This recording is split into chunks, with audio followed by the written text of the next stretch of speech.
Hey, friends and neighbors, welcome to the studio class of Low Brass U. We're coming at you live in the year 2022. I am your co-host, Connor, and here with us today on the Euphonym is the famous Zach. I didn't realize that I set up that auto switcher and it switched before I was ready. I didn't think about how that's it's a learning experience, right? Well, tell us all about what just happened. You just flew into the screen as if out of some sort of sorcerer magic. I did fly into the screen. So, as we talk about every week, technology is the main thing here, right? We're always trying to bring a spotless show to everyone. So I spent some time in OBS, which I'm not, super skilled in, but, reasonably skilled. I do know some things. So I figured out some things with OBS, and we've got some animations. So like when if we ever do a music close-up, which didn't work. There we go. I clicked the wrong thing. You show us a little music. That. Well, it's not set up properly. Well, it's okay. You can see.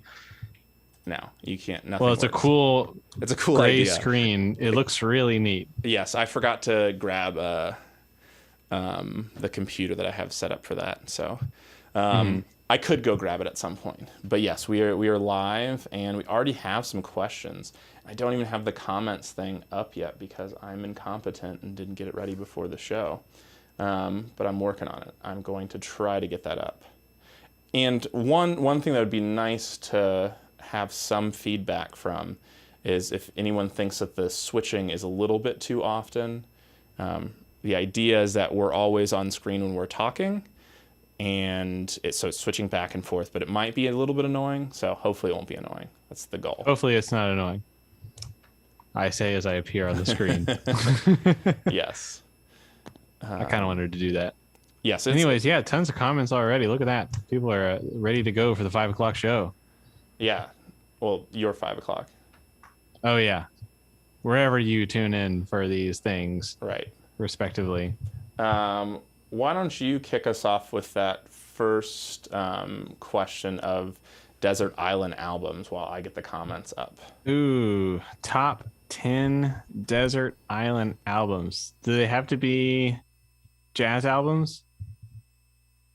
That's tough to think of. Because I have such a sporadic listening diet right now that I have to make time to sit and actually listen through an entire album. Oh, I'll tell you one right now that I would take on a desert island. I talked about it last week.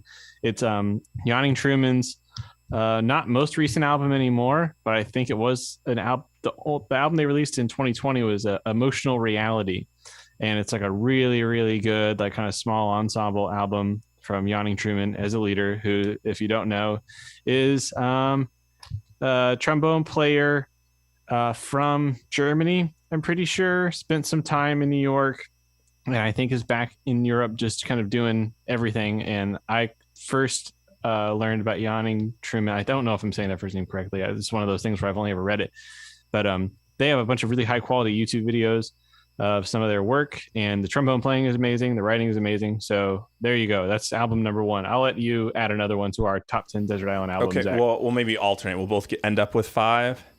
Sure. Yeah, I mean, I mentioned this one before, but Marshall Jilks Sound Stories. I'll only put one Marshall Jilks album on there to be somewhat fair to myself. But I'm going to go with Sound Stories today. I think that all right. To me, that one of the Marshall Jilks albums, they're all great.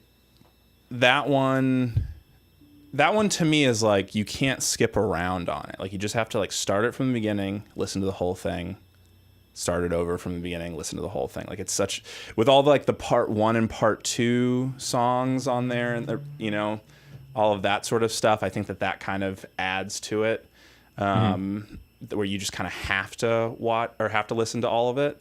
But yeah, that one's important. I'll let you go with number 3. Next one, number 3. Like you, I will narrow down my Steve Davis albums down to It's one. important And I to think do. if I had to pick one, honestly, if there was one I wanted to listen to over and over again because of like interesting compositions, instrumentation, arrangement, and players on the record, it would be Vibe Up. You know that one? With, I think Roy Highgrove's on that one too. That's an outstanding one. The compositions are really, really cool, and playing's great. And my favorite, well, I'll go ahead and say my favorite Steve Davis album, Daydream. He does Billy Strayhorn's Daydream on that record, and it's really, really good. Yeah. I guess I'll go next. I'm going to go with the Mason Brothers 2 Side One Story. Good choice. I think that's a must for me. So that gives us 4. We each have 3 more. I'll go with Count Basie, Breakfast Dance and Barbecue, because of Al Gray's trombone solos. If we're being low brass specific, outstanding. We don't have to be any specific. I'm being specific. I'm gonna go with the Oystein Bodsvik album, 20th century tuba concertos. I have to think of. I'm one of those just like, is it 19th century? That's 1800. I have to like think about it because I'm only so smart. 20th century meaning 1900s. 20th century tuba concertos. That's one with the Vaughan Williams, the John Williams. The Lundquist Landscape. I think the Aratunian's also on there. I can't remember what else is on there. I think that there's one more like piece that's on there, but that's okay. I feel pretty good with being able to name that many on there. That's great. So that's number 5. Or that was right. 5. No, So that's 6. That's 6. So this is number 7 coming up. I'm gonna say Brad Mehldau, Art of the Trio, and I'll say volume 1. It's just us slamming. We'll do volume 1. I'm gonna break the mold a little bit, and all right. I'm gonna go Paramore, Brand New Eyes. I knew it was gonna be there eventually. You knew it had to go there at some point. I didn't have to say it because I knew you were gonna say it eventually. I've actually, you know this for reasons, but I've written academic papers on that album. So it's a good album. Yeah, it's a great album. It slaps. So are we on to, that's number 8. Now we need number 9. This is your last one. Don't screw it up. One. I didn't realize it was so close to the end. I would say, for the last one, what am I going to do? I'll go left field on this one too. I'll say Avett Brothers, I Am Loving You. Okay. Good storytelling on that album. I like the textures. They make me feel good. Give me happy brain chemicals. And we got to mix it up. You're right. We got too much jazz. Yeah, I feel like I have to go somewhere else, or at least I don't know. The last one's the hardest. Everyone remembers the first note you play. They remember the last note you play. Yeah. What's my last desert island album? See, I think part of the concern with this is like, I feel like I should have one desert island album that is something that I haven't listened to a ton. Right. You want some novelty. Want some like, refreshing thing that I could, with all those other albums, like I feel like you can drop me off any point in that album and like I could sing along, whistle along, whatever. And then like, right. I could tell you what song's next. It's like I've listened to them as albums. But maybe I should throw something in there that I've listened to, but I haven't like, totally listened to, or, like haven't like studied, I guess is a good way to put it. And I'm going to go, Think Like a Mountain. That album? Ooh, yeah. Andy Hunter. Yeah. Nice. I think that's a good one. Because I think that there would be some things to learn, like, orchestration wise that like, I've heard the album maybe 4 or 5 times, but, don't really know all of those sorts of things. Right. So that sort of thing. Should we maybe go to its game times question, then go back to Brian's other question? Let's do that. Yeah, we'll break it up a little bit. Great question. Brian always comes with the great questions. Always good questions. There's never been a time where So let's do, what's your guys' opinion on bebop jazz? I'll let you start with that one, Connor. Love it. It's great. Um, I think maybe in an educational context, an argument is made sometimes that you'll hear in like the undergraduate setting, if we're talking about like learning jazz in a school, that sometimes people will leave their undergraduate degree with a few deficits, and those deficits usually include pre-bop, free playing, and up-tempo playing, and maybe a couple other things. But those are like the big three that kind of come up a lot. And the argument is sometimes made that we spend too much time on bebop in jazz school. Um, I'm not sure if I have an opinion very strongly either way. I definitely think that I probably should have spent more time with it, because it's it's a great style of music. It was in the middle of what David Baker calls the common practice period of jazz, and so you can start there very safely. It's a great place if you're interested in getting into improvisation, or you're like really digging deep into your practicing and you're looking for some way to go deeper. It's a great place to get a bunch of knowledge about the vocabulary and syntax and the history, and you can go farther back in time, farther forward in time. You can go to tangential genres from bebop. It's a great like starting point to kind of sink your teeth into improvisation. So yeah, good stuff. Yeah, I definitely would agree with a lot of that. I think it's great. Hold on one second. Okay, I thought I was going to sneeze, but I didn't. Maybe I will. Anyway, yeah, I think it's definitely like you got to spend, or maybe you don't have to, but it works well to spend some time having done that, study of that sort of time period.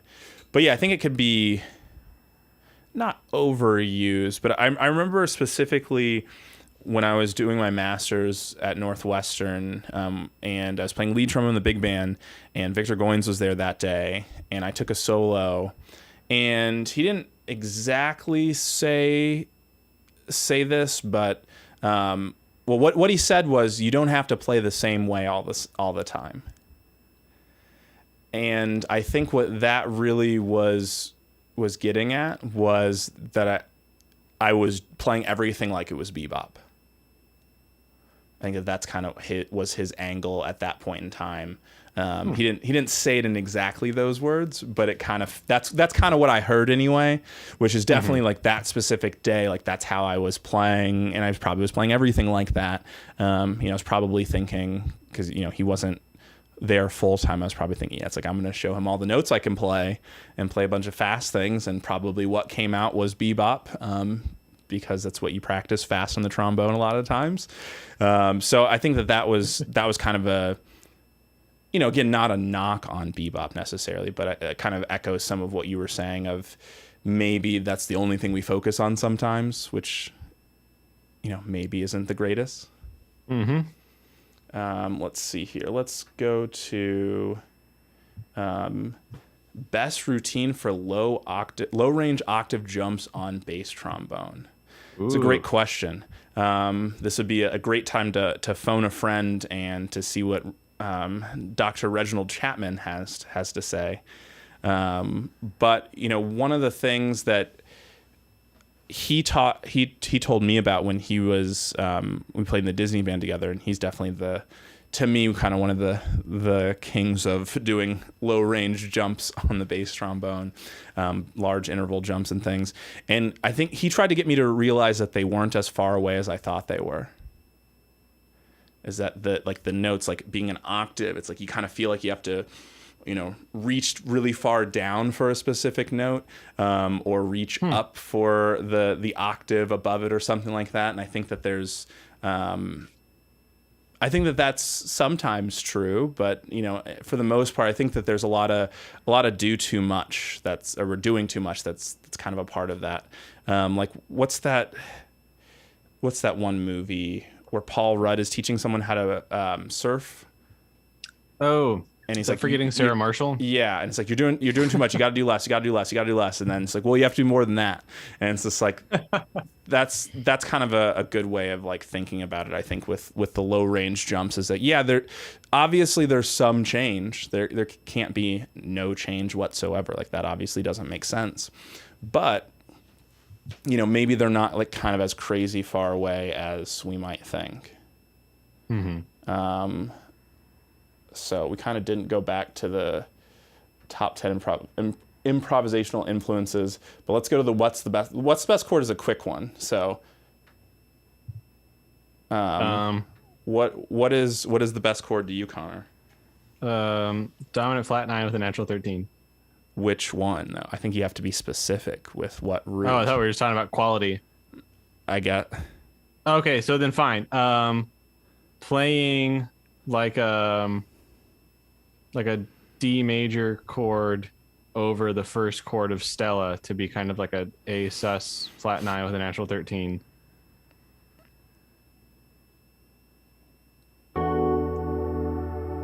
Ace? Right. Yeah, but then you have like the B flat is also kind of in there. Yeah, I like that sound of like the D major chord on top of the A, or like the E half diminished. You could think of it that way. Every now and then I like to throw a B natural in there too, kind of descending like a B minor 7 sort of sound, just to make people angry. So like. Right, just make it really crunchitize. It's just like crunchitize me. Nothing. There are no facts anymore. Your 9 doesn't matter. Someone says D minor, just saddest of all chords. Yeah, that's a pretty good answer. That's a solid one. That's gonna get my thumbs up every time. I'm gonna go with. Ooh, spicy. What is your? I can't see your screen. What does it say? Oh, sorry. E major 7 flat 5. Ooh. Especially what I like about that one is like then changing the bass note but keeping like that voicing the same, because that's the same like voicing as like C7 sharp 5 sharp 9. Oh, sorry. Or D or C sharp minor, D flat minor 6/9. F sharp 9. All of those. I just like that sound. So it's really more about the voicing. So maybe it's just an E major. maybe that's actually what I like. It's just, well, I guess I had the B flat in there. But yeah, so there's some chord options. So let's go back up to top 10 improvisational influences. And maybe we'll go back and forth on that one also. Maybe I will start with that one. You start this one. I started last time. I'm going to go I think with mine, I'm going to go my personal ones kind of early to present as best as I can in 5 different people. So I'm going to start with Lee Morgan, because Lee Morgan was kind of the first person that I was like, this improvisation stuff is pretty cool. Like I remember we played Sidewinder in jazz band, and then I like tried to learn some of that solo, and ultimately didn't really do so hot on it, but I tried, and that's what's important, right? I definitely remember thinking thoughts like in high school, and I can remember some of my thoughts of being like, if someone ever says that like I'm like the Lee Morgan of trombone, that's how I'll know that like I'm doing it right. It's like that was like a thought that I definitely had in my head at one point in time. So Lee Morgan will be my number 1, not my number, my first choice.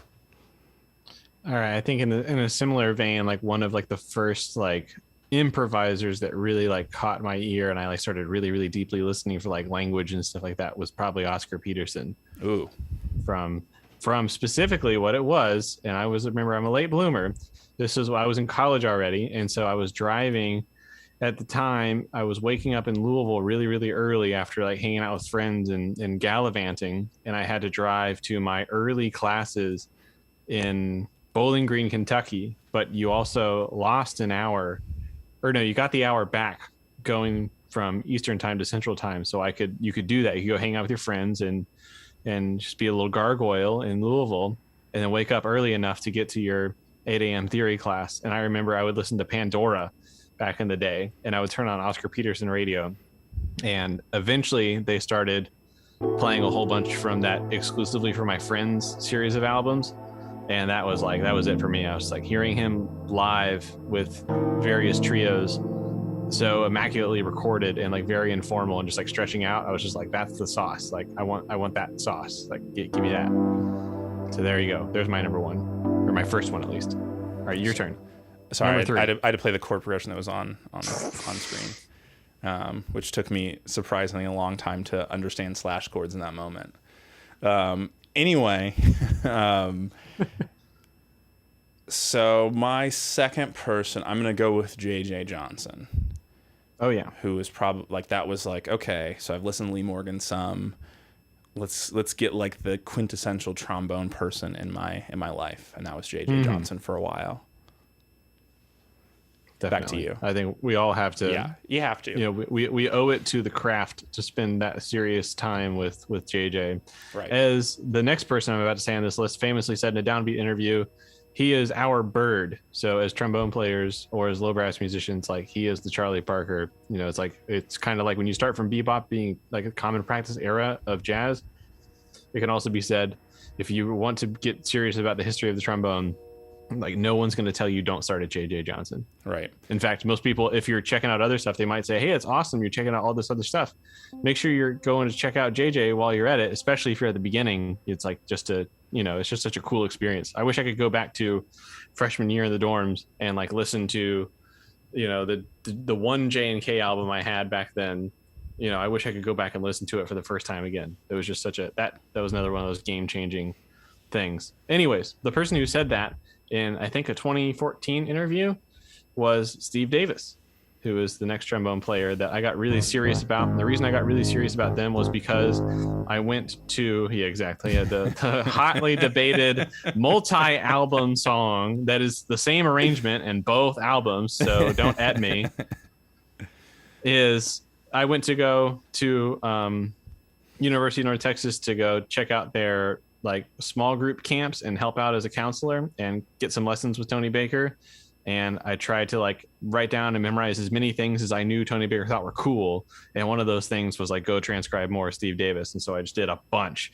That probably helped me get in.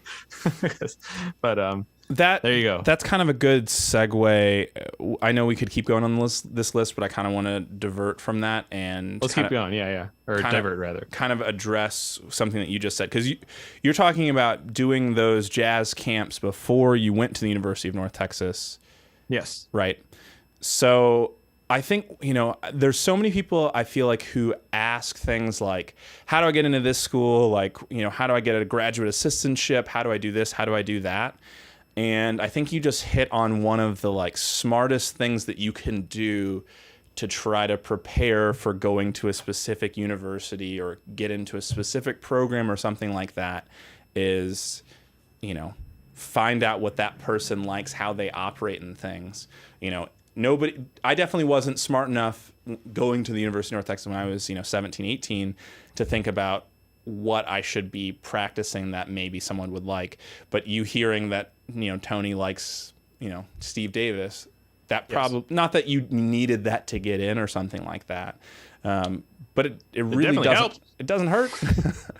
Yes, and my thought process through it wasn't as clever. Like now I look back and I'm like, wow, like logistically that was a great move to like relationship build, get my foot in the door, be helpful, and also have some FaceTime where like I could talk with the professors that were going to eventually be the people that said, hey, this Connor guy auditioned. Should he go to this institution? Mm-hmm. And, my initial thinking about it was, it was, I think maybe about halfway through my freshman or sophomore year, I can't remember. I was thinking like, I was reflecting on how I did not audition for the University of North Texas for my undergraduate studies. So I thought to myself, I'm not getting in. There's absolutely no way. And I still thought a few years later, I was like, now it's like I chickened out of undergraduate auditions, which were probably between undergraduate and graduate. I imagine they would have been more lenient. And now I'm thinking, oh my gosh, like at the end of my 4-year degree at this school, if I want to audition to get into North Texas, now I got to do the harder audition. I've made this harder for myself. I was thinking there's no way I'm getting in. What could I do to just like be useful and just like figure out what's going on? And the best thing that I thought, I looked and I saw they had a summer program, and that was that was it from there. But Yeah, yeah, that was helpful. and And those summer programs for me were, similarly in, kind of impactful as to why I went there. Because I went to those camps as you were working those camps. I went to those camps as a student in high school in between my junior and senior year. And I think when it kind of clicked for me was, I remember as a part of the combo camp, you do like a faculty rhythm faculty rhythm student horns, and then vice versa. Or at least they did that. I don't know if they still do that, because that was a handful of years ago at this point. Maybe one or two. I can't remember exactly. But essentially,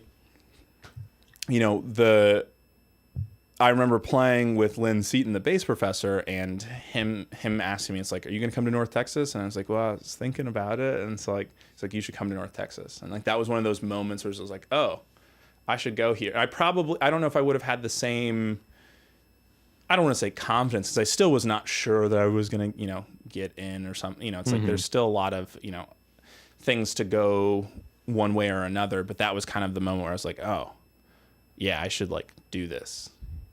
If he's saying that, I should probably consider it. Right. But yeah, I think that those sorts of things of getting, because I think that there's so much mystery into getting into schools that people want to know. And, especially now I sit on the other side a lot. It's like I've multiple years of doing auditions and what we're looking for and things like that. And a lot of what you really want are things that you can't see in a single audition.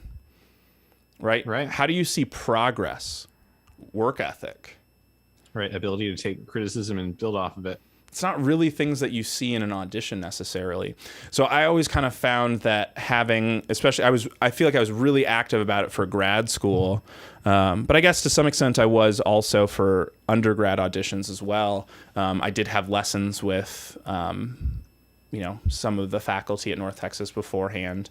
While I was in high school. So I think that kind of helps. But, for grad school, especially, I had lessons with everybody, sometimes multiple lessons. And, there's just little things that you pick up on. I'm sure I've told this story on stream before, but, when I was auditioning for Northwestern, the first time I had a lesson with Rex Martin was I was like, I got all these excerpts. I've got these like 4 solos. Cause like I had a recital coming up. I was like, I got all this material. Like he's going to be so impressed. Like I'm going to show him. And then I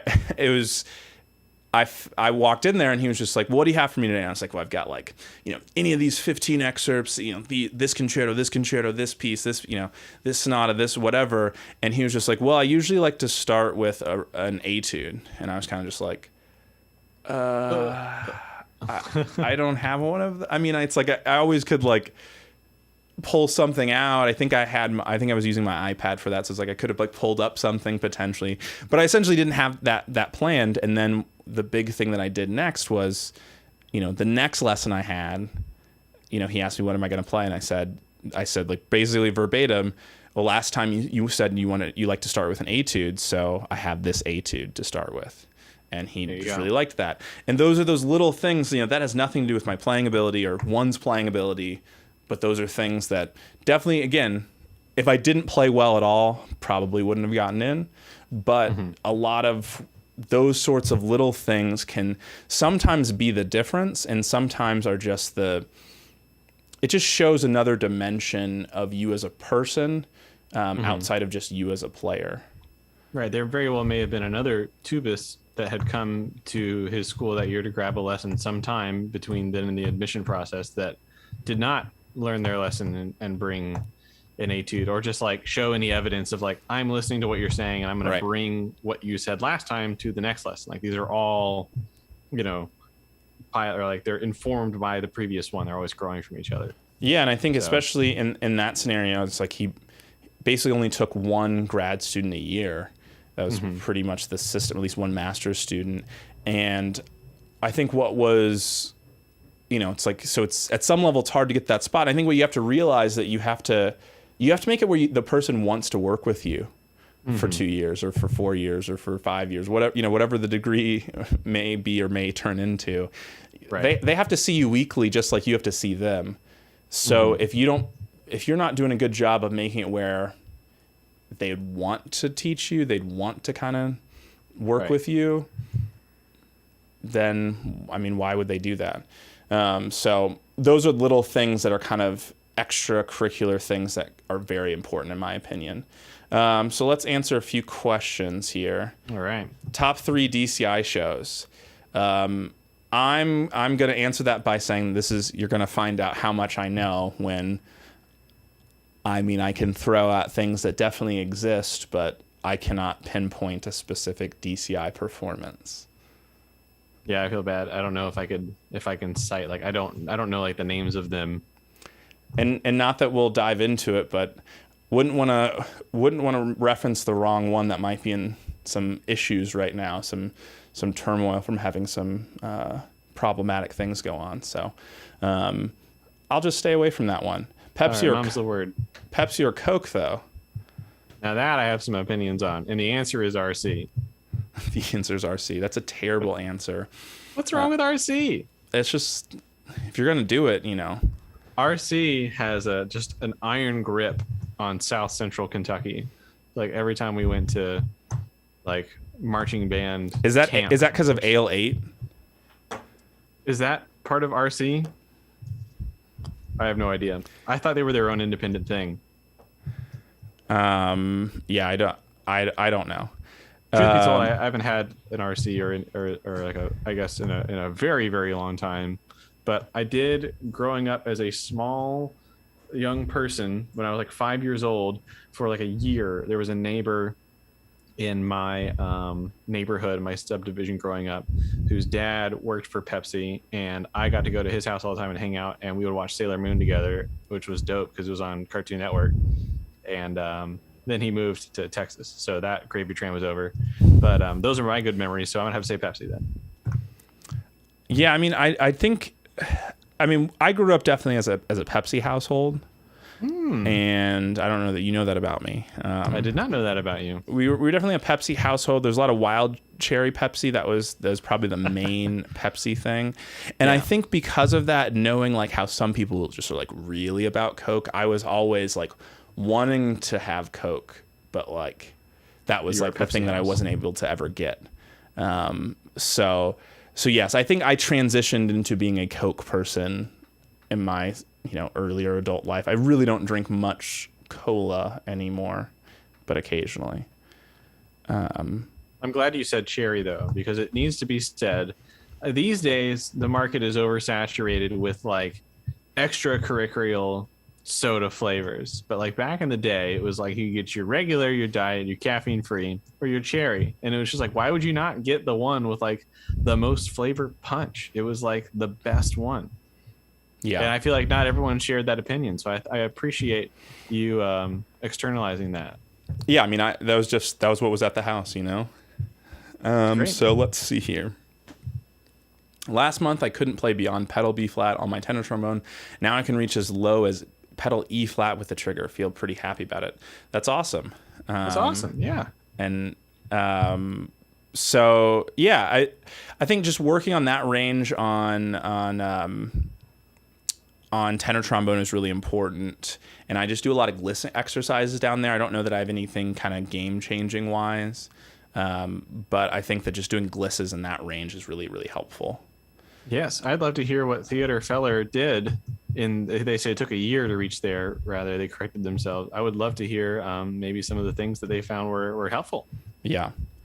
And we've got another vote for, well, now it's not working. Why isn't it working? There we go, because wild cherry Pepsi is wonderful. I couldn't agree more.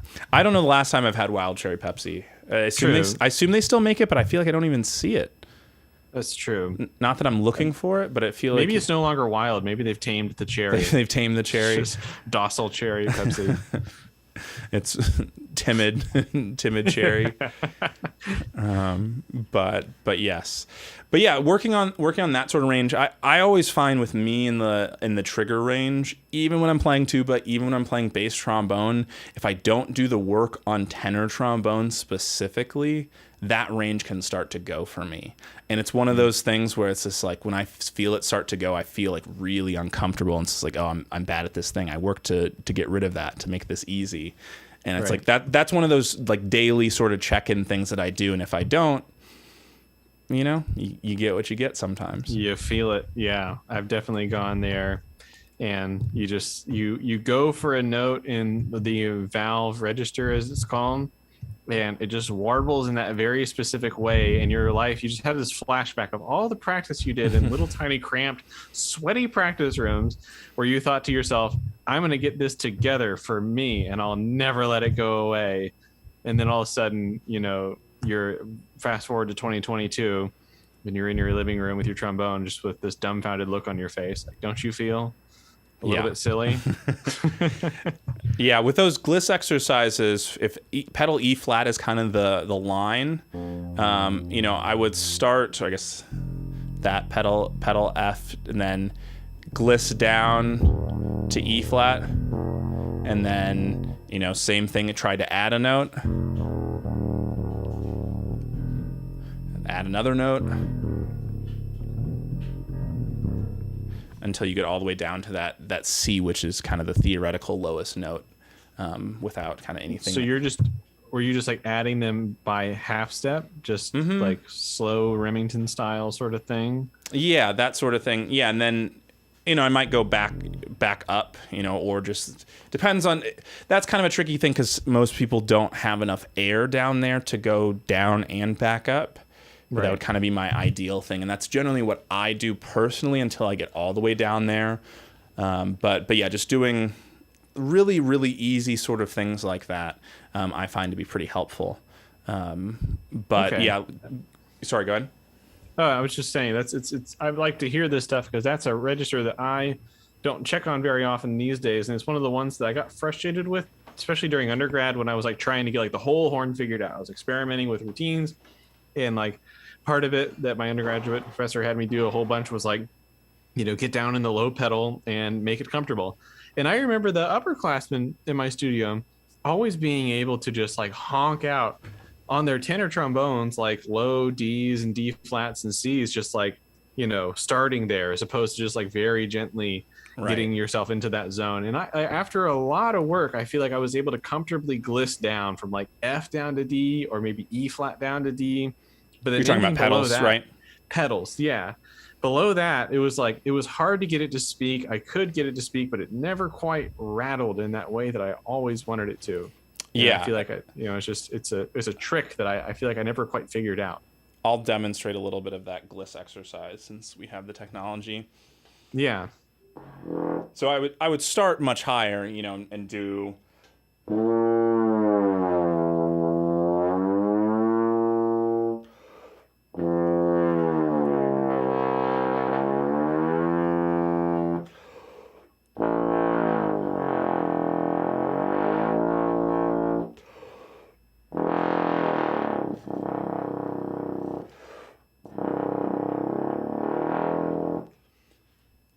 So kind of doing that sort of gliss thing all the way down to that C, and you hear that there was a little bit of a bump in there, which is obviously not quite ideal. So I'd kind of, work on that, maybe around that D or D flat was where it was.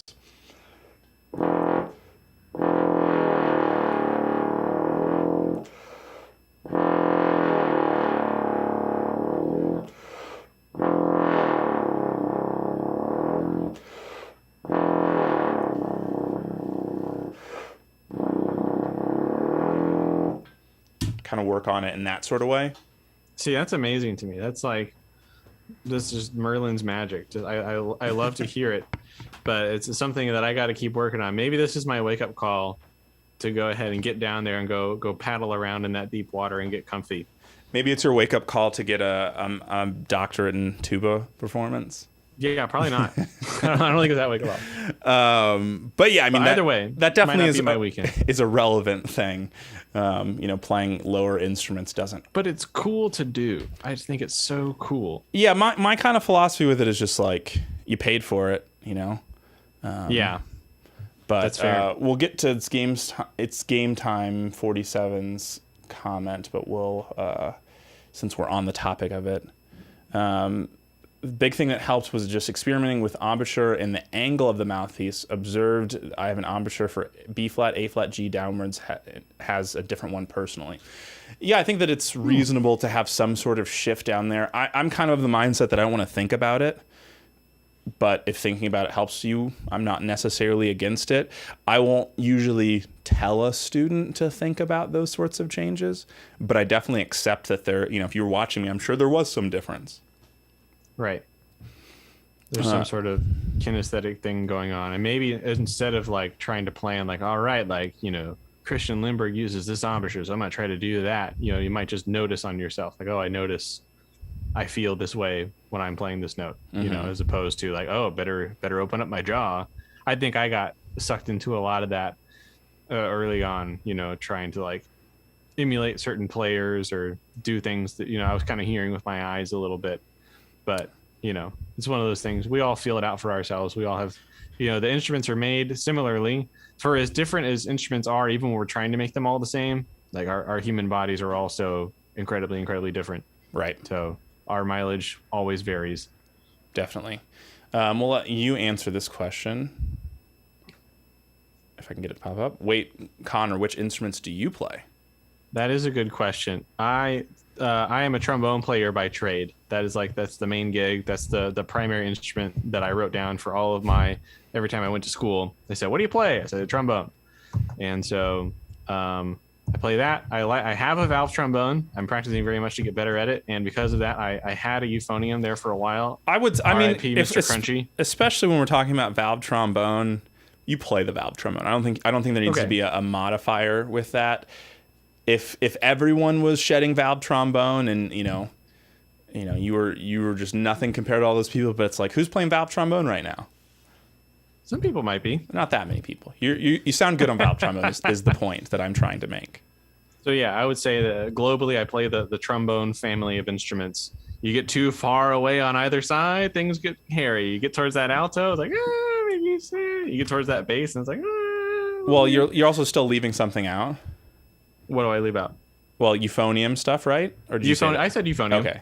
Yeah, I said R.I.P. Mr. Crunchy. Yeah. Gone but not forgotten. My old euphonium that is no longer with us. That's doing better things now. I mean, I'll brag on you and say that you won an international competition on the euphonium. So, one would say you play euphonium. I did. Yeah. So I think I technically have more points on the board for euphonium than any other instrument. So then I guess I can definitely say that I'm a euphonium player.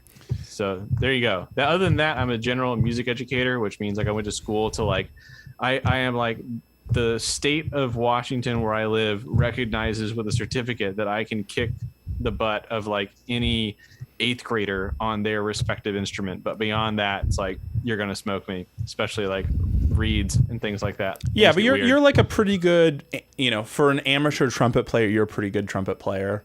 Yeah. And you've got some keys chops as well. That's one of those things, like, when you get out of music school, if you've spent your time wisely, not only will you have like an instrument that's like your craft that you can specialize in, and you could even go on to do like audition trails or teach that instrument very specifically. You can have a wonderful musical life with that primary instrument. Most of the time, people who get out of music school and have really, really capitalized on their time, they're going to have keyboard chops because they really hammer that into you a lot of the time. And also, you're going to have a general affinity for the family of instruments that your primary instrument belongs to, just because there's no way that you can spend that much time in that world and not have it helps you have a global understanding of like the science of how that family of instruments works. Right. And so, I don't have like a daily routine for the tuba or the French horn or the trumpet, but I have a hard time thinking I couldn't figure it out. If someone was like, all right, the 4th of July parade's coming up. We need you to play some quarter notes in the back. It's like, all right, I got you. We can make this happen. Yeah, definitely. Yeah, let's keep going on with this question. Have either of you written for any kind of band, big band, concert, etc.? I think I'll let you speak for yourself, but I've done some big band writing. I've written for other things as well, small groups of things and horn section stuff, but I haven't done any like wind ensemble pieces or anything quite like that. Maybe someday. Your turn. Oh, you want me to go? Okay. There you go. So yeah, I haven't written for wind ensemble either. That sounds like a lot of work.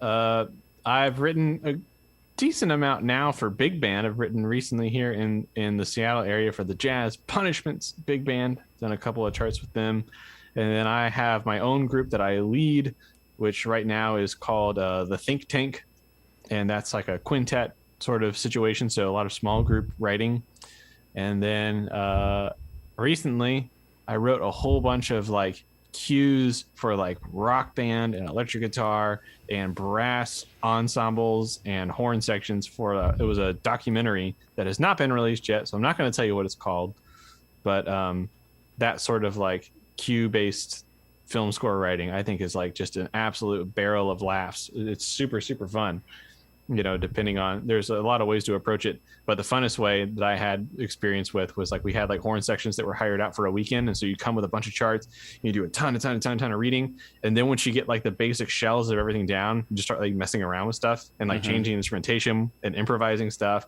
and just like riffing. It was so cool. But that was also because the director was also a very musically inclined person and was willing to do like was ready to like go there. It was a ton of fun. Yeah. So I would say that was the most fun thing to write for. I think one thing that would be additional to say for both of us, we've both also written for like small group jazz or jazz related things.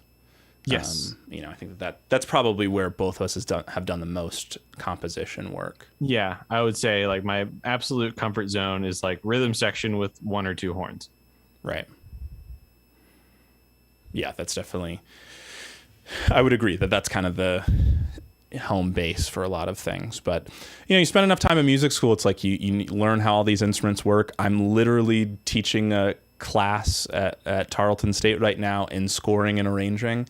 I've got class tomorrow in scoring and arranging, so I think we're both somewhat qualified in that field, but we're not necessarily people who write really big pieces for Hal Leonard every month. Right. Yeah, nothing quite that serious of an output. But it's fun to have the tools ready, because then if you want to express yourself in that way, it's a really, really cool thing to do. And sorry. Oh no, you keep going. I think one thing that I would definitely say that I mentioned to all of the students in my class is they at the university they have access to Finale. And this isn't a notation software specific thing, but I kind of just told them that you will not regret owning that application. Like if you just have it for this class, eventually there'll be a time where you wish that you had it, and you will be disappointed that you don't have it. Mm-hmm. So that's definitely one of those things that I believe in, and I got it and didn't think that I would really use it much, and then you just find all these other reasons to use it in all these other situations. Absolutely. And on top of that, especially like doing things that like your school can provide you at a discounted rate, it's good to like, start now. And I think that I held off from writing or like putting my name on a project or something like that, because I was like, I don't really have a good set of music planned out yet. Like I do have some sketches, but they're not very good. And then, I can't remember where specifically I read it. I probably read it a whole bunch of times, a bunch of different places, because it's a common saying, but like anything worth doing is worth doing poorly. And you're probably never going to feel ready to lead a group or to bring a big band chart to your jazz band at school, or to bring a wind ensemble piece of music to the wind band at your school or whatever. But it's better to just do it and to grow from it. There was also, I like visual art and illustration, and I really admire people that are like super good at that. And there's a lot of advice when people are first getting out, like doing like figure drawing, like sketching out what they see, or doing things like portraiture or stuff like that. They say like, do a whole bunch. Don't get hung up on making the sketch that's in front of you the perfect finished masterpiece. It's like, do it, get something on the paper, and then move on to another subject. And like, you will improve so much faster by just doing that, as opposed to sitting with that one piece and fussing over it. Yeah, I think the analogy that's like that I always heard was the pot analogy, where it's like you could either it's like your goal at the end of 30 days is make the best pot possible, like the best clay pot, and you can either make as many as you possibly can, or just make one and just really focus on it. And the person that does a bunch of them is always the one who's the best at it in the end and comes up with the best product, because they've done more They've just done it a bunch. And never that's heard definitely, that. I kind of had a laugh the other day with a friend who remembered one of my early arrangements of a tune. And I was like, yeah, that wasn't too good. And he's just like, no, it wasn't. It's just like, and could have been like one of those moments that's like, oh, it's disheartening. Like maybe I should just never write again, since that one time 10 years ago, I wrote something that was not that good. And you can look at it that way. And I think this extends to improvisation, which is, obviously very related to composition, or arranging or orchestration, things like that. It's like, yeah, you can do it poorly at one point, but you're probably not going to just, the most of us, don't write a symphony as their first thing, and it's just the world's greatest symphony, Right. It usually takes a little bit more time than that. But I think we're pretty close to out of time. We have to end a little bit early today. Do you happen to want to play us out, Connor? Is that in the cards, or is that not in the cards? That's not in the cards. Okay. I don't have a horn on me, and I think there's a lesson of music going on in the next room over, so I don't want to interrupt that. Okay. I will... Can you play something for us? Yeah. Let's see. Am I set up to do... Yeah. What should I do? Let me get an instrument.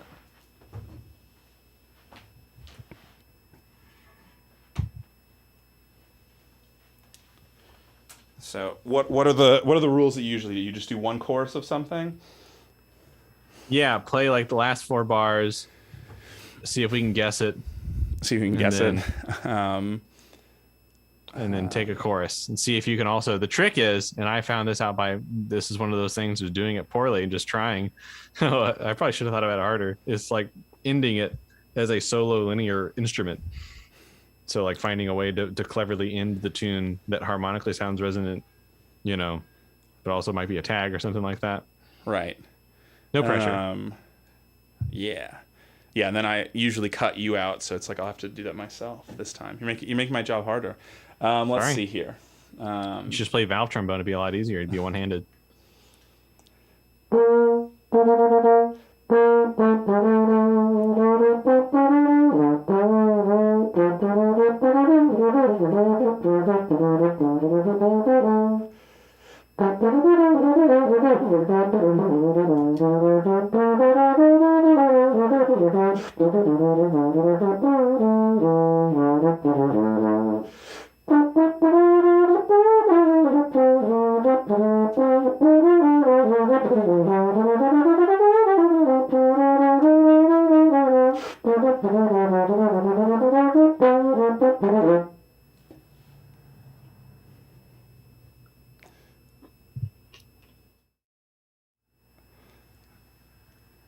Oh, thought I put on the right thing there.